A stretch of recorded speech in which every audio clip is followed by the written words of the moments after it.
Siang, Bu. Siang. Sebelumnya Ibu bisa disebutkan nama beserta tanggal lahirnya? Saya cek dulu. Itu usia 27 tahun. Oke, sudah benar ya Ibu. Saya perawat Grace, ini ada perawat Dita dan juga perawat Gisela. Mereka adalah rekan-rekan saya. Sesuai dengan janji kemarin, kami akan masuk untuk memberikan edukasi terkait manajemen laktasi dan juga ASI eksklusif. Untuk waktunya nanti hanya membutuhkan waktu 30 menit. Setelah kemarin kan Ibu ada keluhan, katanya ASINya yang keluar baru sedikit. Lalu nyeri, sampai sekarang apakah masih merasa nyeri? Masih sos, anak saya juga sering menangis. Apa karena ASI yang keluar sedikit ya, jadi dia tidak sabar untuk meminumnya. Kemarin sudah saya coba beri bayam sama almond sus, tapi ASI yang keluar itu tetap sedikit. Baik, kemarin setelah hari pertama pasca melahirkan, apakah sudah diedukasi terkait perawatan payudara? Sudah sus. Sudah. Baik, nanti di sini kami akan memberikan edukasi terkait manajemen laktasi dan juga ASI eksklusif. Nanti ibu dan keluarga bisa memperhatikan dulu, baru setelah itu mensimulasikan. Seperti itu ya. Baik. Baik, langsung kita mulai saja ya. Silahkan perawat kita untuk memulai. Baik Ibu, kita akan mulai saja pendidikan kesehatannya. Untuk posisinya apakah sudah nyaman Ibu? Sudah. Sudah. Oke. Sebelumnya apakah sudah pernah tahu atau pernah mendapatkan pendidikan kesehatan mengenai manajemen laktasi dan ASI eksklusif? Belum sus. Belum. Oke, baik. Kita langsung mulai saja. Baik, apa itu manajemen laktasi? Manajemen laktasi merupakan segala upaya yang dilakukan untuk membantu ibu mencapai keberhasilan dalam menyusui bayinya. Lalu selanjutnya, apa itu ASI eksklusif? ASI eksklusif adalah pemberian ASI sejak bayi lahir hingga 6 bulan.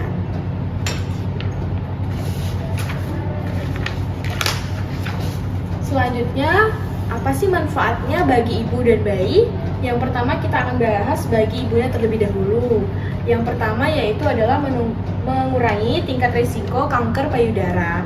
Selanjutnya, mencegah pendarahan pasca persalinan. Lalu, meningkatkan kepercayaan diri ibu.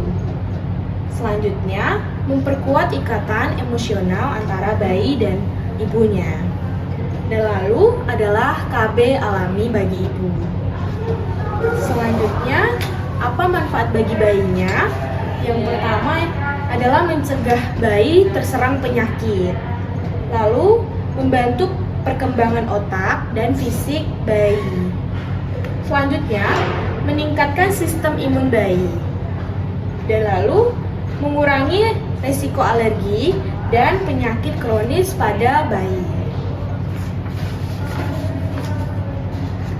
Lalu apa saja sih yang mempengaruhi produksi ASI ibu? Yang pertama adalah makanannya.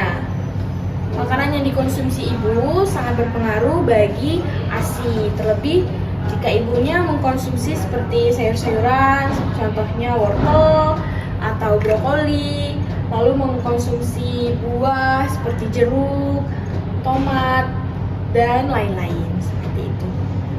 Lalu yang selanjutnya adalah penggunaan alat kontrasepsi. Untuk alatnya ini ada terlihat di sini. Nanti ibunya juga akan kita berikan leaflet sebagai media pembantu. Seperti itu. Selanjutnya yang akan dilakukan adalah perawatan payudara. Kemarin sudah diajarkan ya Ibu? Sudah. Sudah. Selanjutnya yaitu pola istirahat. Apabila ibunya istirahat cukup, maka produksi ASI juga pasti akan lebih banyak. Selanjutnya adalah faktor isapan anak atau frekuensi penyusuan, ketenangan jiwa dan pikiran ibu. Selanjutnya, apa dampak bayi jika tidak mendapatkan ASI eksklusif? Yang pertama itu adalah tumbuh kembang otak anak kurang optimal. Selanjutnya, kurangnya ikatan emosional anak dengan ibu. Lalu, rentan mengalami infeksi, misalnya infeksi pencernaan, infeksi saluran pernafasan, hingga infeksi pada telinga bayi. Dan lalu, beresiko tinggi mengalami penyakit non-infeksi, misalnya kekurangan gizi, eksim, asma, hingga alergi. Seperti itu.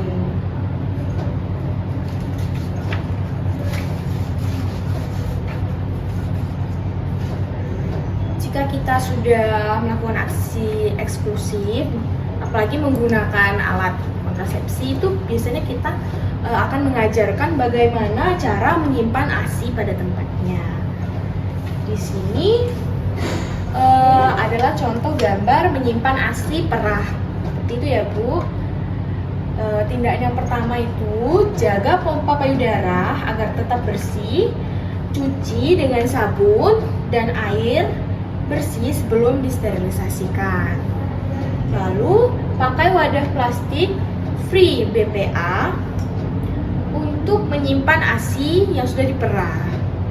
Dan lalu sebelum melakukan pemerahan ASI, wajib untuk mencuci tangan dahulu sebelum memegang ASI agar semuanya bersih dan mengurangi resiko ASI terkontaminasi bakteri. Dan lalu beri label tanggal pemerahan ASI pada wadah yang digunakan. Seperti itu ya, Bu. Lalu berapa lama ASINya disimpan? Ini ada tertera, yaitu di suhu ruang 26 derajat Celcius, disimpan selama 6 sampai 8 jam. Dan lalu di lemari pendingin dengan suhu 4 derajat Celcius, yaitu dapat disimpan 3 sampai 5 hari. Dan lalu di freezer pintu 1 dapat disimpan selama 2 minggu. Lalu di freezer 2 pintu dapat disimpan selama 3 bulan.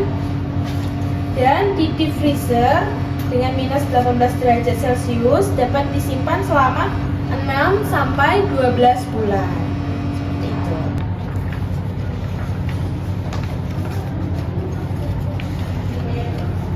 Nah, ini adalah cara memerah ASINya. Sebelumnya kita akan tunjukkan gambar terlebih dahulu. Nanti akan dicontohkan langsung oleh perawat Gisela. Baik Ibu, selanjutnya bagaimana sih cara memerah ASI? Di sini kita menyediakan 3 gambar, yaitu dengan pompa manual, dan lalu dengan alat elektrik atau pompa elektrik, dan yang terakhir itu adalah menggunakan tangan atau secara manual, seperti itu. Yang akan dijelaskan oleh perawat wadah yaitu dengan menggunakan pompa manual terlebih dahulu dan lalu menggunakan tangan atau secara manual. Baik, selanjutnya saya akan membantu menjelaskan cara memerah ASI secara manual dan lalu langsung disimulasikan. Di sini kita menggunakan alat bantu, yaitu menggunakan fantom atau boneka payudara untuk memudahkan pada saat menstimulasikannya.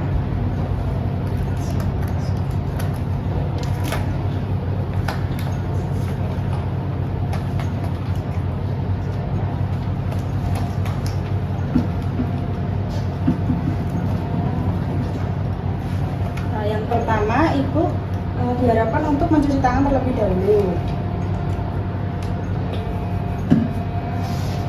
Kemudian menyiapkan handuk basah dan menggunakan air hangat. Lalu membersihkan payudara di area luar hingga di puting.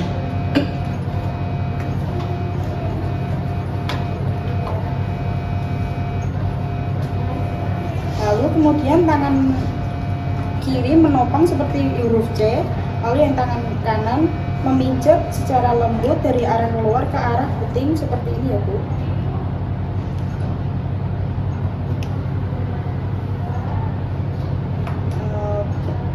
Untuk memijatnya bisa beberapa menit, lalu ibu jari diletakkan di atas puting, kemudian jari-jari lainnya di bawah puting, kemudian ditekan, lalu diwadahi dengan wadah apapun, botol juga bisa, ditekan ditekan lagi lalu dilepas. Lalu jika sudah keluar dan ibunya merasa capek, nanti juga bisa istirahat terlebih dahulu. Baik, selanjutnya kita akan mempraktekkan dan menjelaskan cara memerah ASI dengan menggunakan pompa manual. Nah, untuk alatnya, contohnya seperti ini. Yang pertama seperti tadi ya Bu, mengompres dengan air hangat. Kompres untuk beberapa menit. Setelah dikompres, ibu diharapkan untuk mengambil posisi nyaman. Kemudian ibu duduk dengan badan sedikit menyondong seperti ini. Kemudian dipijat seperti tadi ya Bu, dari luar ke puting. Kemudian menggunakan pompa seperti ini, lalu menempelkan pompa ke puting dan pastikan udaranya tidak masuk, lalu tersedot seperti ini ya Bu. Dan ini dilakukan selama 45 menit. Kemudian jika sudah, lalu ASI yang di sini dituangkan ke wadah. Lalu diulangi beberapa kali sampai dirasa ASI di botol cukup. Lalu jika sudah, bisa diurut dan dipompa kembali. Jika ASI berhenti, ibu bisa diistirahatkan dulu, lalu dipijit sebentar, lalu dipompa kembali dan diambil ASI-nya kembali.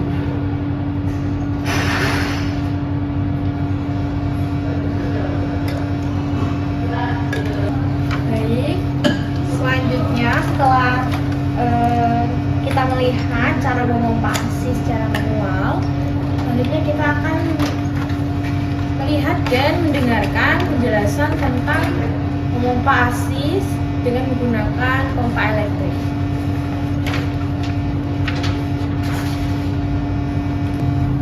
Karena di sini kami tidak ada pompa elektrik, maka saya akan jelaskan dengan gambar saja ya. Untuk pertama, sama seperti tadi, cuci tangan, kemudian dilap dengan handuk hangat, lalu dipijit, dan kemudian pompa ditempelkan di sekitar puting, lalu memencet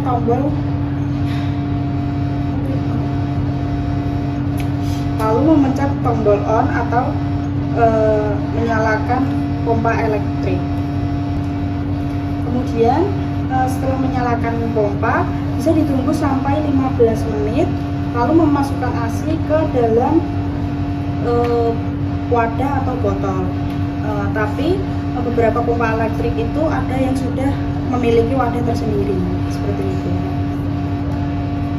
Baik, tadi sudah kita dengar bersama-sama penjelasan mengenai cara memerah ASI menggunakan tangan atau secara manual, dan lalu menggunakan pompa manual dan pompa elektrik. Setelah diperah, kita akan mempelajari cara penyajiannya. Yang pertama, jika di chiller, dapat siapkan wadah berisi air panas dan lalu rendam botol ASI dari chiller selama 1-2 menit di dalam wadah air panas tersebut, dan lalu baru ASI dapat diberikan kepada bayi. Jadi jika ASI-nya disimpan di dalam chillernya bisa kita rendam terlebih dahulu menggunakan air hangat dengan durasi 1-2 menit, dan lalu baru bisa diberikan kepada bayi tersebut. Apabila di dalam freezer, siapkan wadah berisi air panas, lalu keluarkan botol ASI dari dalam freezer, lalu siram menggunakan air mengalir atau air hangat hingga ASI tersebut mencair. Dan yang terakhir, rendam botol ASI dengan wadah berisi air panas selama 1-2 menit. Lalu ASI siap diberikan kepada bayi. Jadi jika ASINya di dalam freezer, botolnya bisa kita rendam terlebih dahulu atau kita siram menggunakan air hangat supaya ASINya mencair. Lalu jika sudah mencair baru bisa diberikan kepada adik bayinya. Seperti itu. Lalu ada disclaimer-nya nih Bu, Pak. Hindari mendiamkan ASI pada suhu ruangan atau microwave. Seperti itu. Baik, begitu penjelasan mengenai tempat menyimpannya dan lalu cara penyajian. Selanjutnya silakan perawat Graciela. Baik, setelah memperhatikan penjelasan dari perawat kita dan perawat Gisela, lalu sebagai bahan evaluasi dari kami, mungkin dari keluarga atau ibu bisa menjelaskan kembali apa itu manajemen ASI, lalu apa itu ASI eksklusif, lalu manfaat bagi ibu dan anak apa, lalu dampak jika sang bayi tidak diberikan ASI, lalu hal-hal yang mempengaruhi produksi ASI. Bisa dijelaskan teknik-tekniknya yang secara manual dan yang menggunakan itu.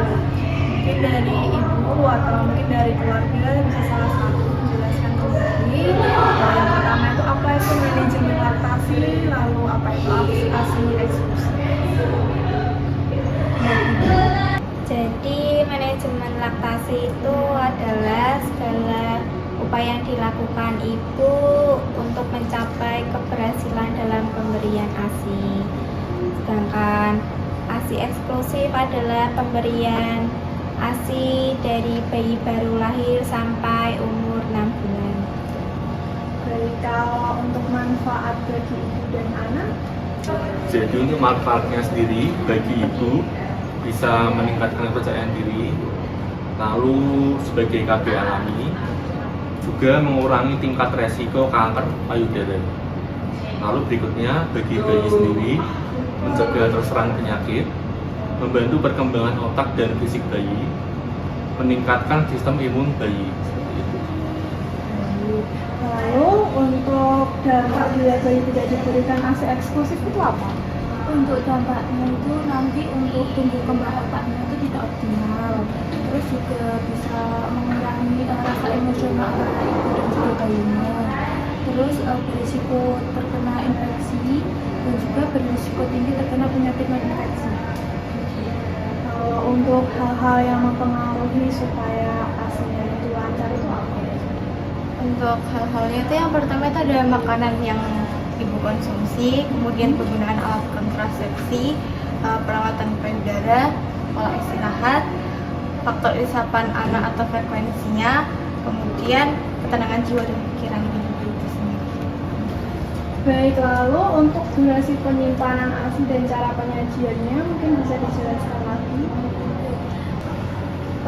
Untuk cara penyimpanan ASI sendiri, yang pertama yaitu mencuci tangan terlebih dahulu sebelum memegang ASI agar semuanya bersih dan mengurangi risiko terkontaminasi bakteri.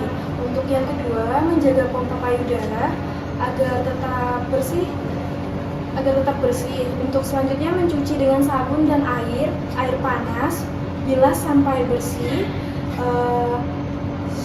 hingga tersterilisasikan. Untuk yang ketiga yaitu pakai wadah plastik free BVA untuk menyimpan ASI. Nah, untuk selanjutnya yaitu beri label tanggal pemerahan ASI pada wadah yang digunakan. Untuk suhu penyimpanan yaitu suhu ruangan 25 derajat Celcius yaitu selama 4 jam. Untuk dalam kotak pendingin yaitu 24 jam. Untuk dalam kulkas suhu kurang dari 8 derajat Celcius itu 5 hari. Untuk yang dalam freezer beku yaitu dalam jangka 6 bulan sampai 12 bulan seperti itu.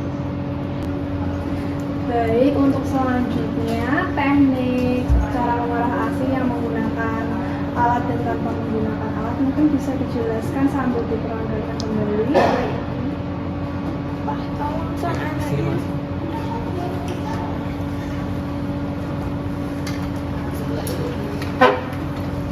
Baik, saya akan mempraktekkan bagaimana cara mengeluarkan ASI secara manual menggunakan tangan. Yang pertama itu cuci tangan dulu, kemudian dibersihkan dengan handuk hangat. Terus tangan kiri menopang payudara, kemudian tangan kanan itu memijat dari luar sampai menuju puting. Selanjutnya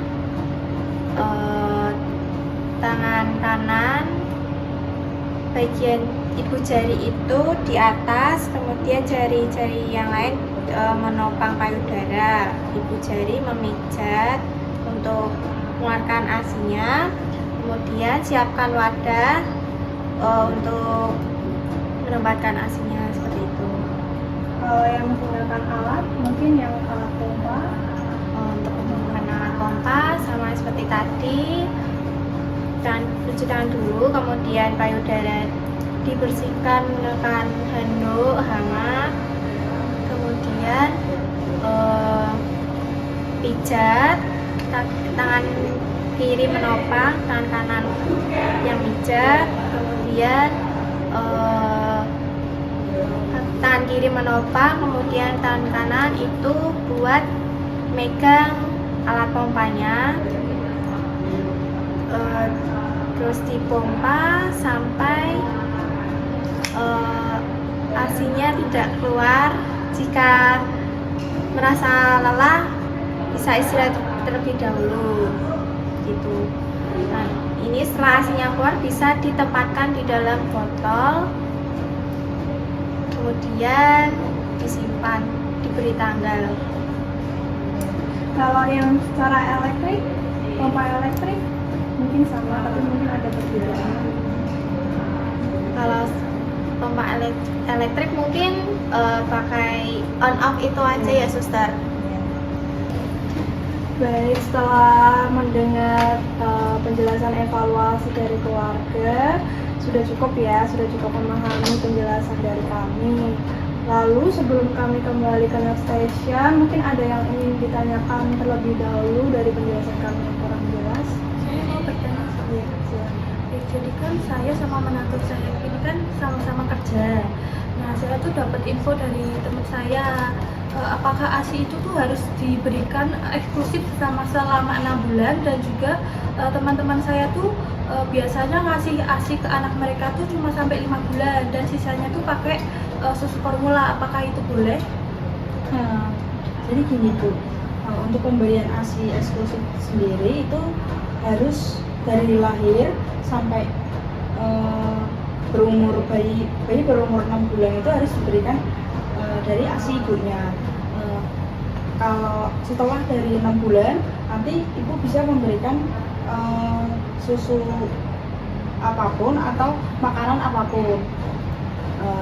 Jadi selama 6 bulan ini dengan adanya manajemen laktasi, ASI ibu bisa disimpan dan diberikan kepada bayi seperti itu. Jadi seperti itu ya sus. Iya, Tapi saya jika ibunya kerja atau tidak ada yang menyusui, nanti bisa diambilkan dari kulkas atau dari tempat penyimpanan seperti itu. Ini juga saya rencananya itu mau nyuruh anak saya buat beli susu formula, soalnya kan ini untuk ASI menantu saya kan nggak lancar, takutnya nanti anaknya malah jadi nangis terus gitu. Jadi sebaiknya tetap dikasih ASI. Untuk dikasih, kalau susu formula itu nanti untuk perkembangan bayinya nanti bisa kurang gitu. Terima kasih ya sus. Apakah ada yang ingin ditanyakan lagi mungkin dari keluarga atau dari ibu? Gimana Pak, ada yang ingin ditanyakan nggak? Saya mau tanya Sus, untuk ASI eksklusif itu memang maksimal cuma sampai 6 bulan atau boleh lebih ya? Baik Pak, untuk ASI eksklusif sendiri itu boleh lebih sampai usia bayi berusia 2 tahun. Akan tetapi saat pemberian ASI itu juga bisa dibarengi dengan MPASI. MPASI itu apa ya Sus? Soalnya saya orang awam, saya nggak tahu. Oh iya, MPASI itu adalah makanan pendamping ASI, seperti itu Pak. Oh. Nanti apabila Bapaknya ingin cari tahu lebih dalam, mungkin bisa mencari informasi dengan browsing atau dan lain sebagainya untuk bisa membantu. Ya, siap. Terima kasih. Sama. Baik, apakah ada pertanyaan lagi? Sudah cukup, Sus? Cukup. Sudah cukup? Ya.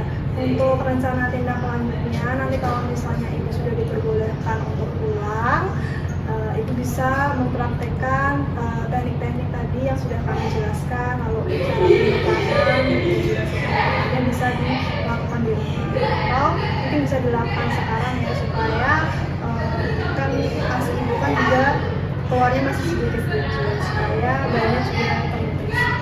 Lalu sebelum kami kembali ke Mas Station, kami akan membagikan daftar atau brosur, mungkin bisa dibantu untuk dibagikan oleh nah, nanti ibu dan keluarga bisa membuka dan membaca kembali. Kalau misalnya lupa, bisa dilihat brosur yang sudah kami berikan. Mungkin itu dari kami.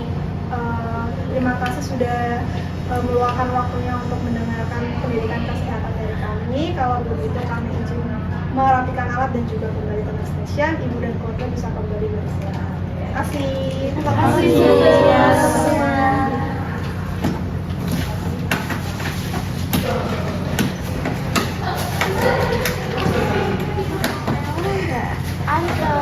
Dari tadi tidur terus.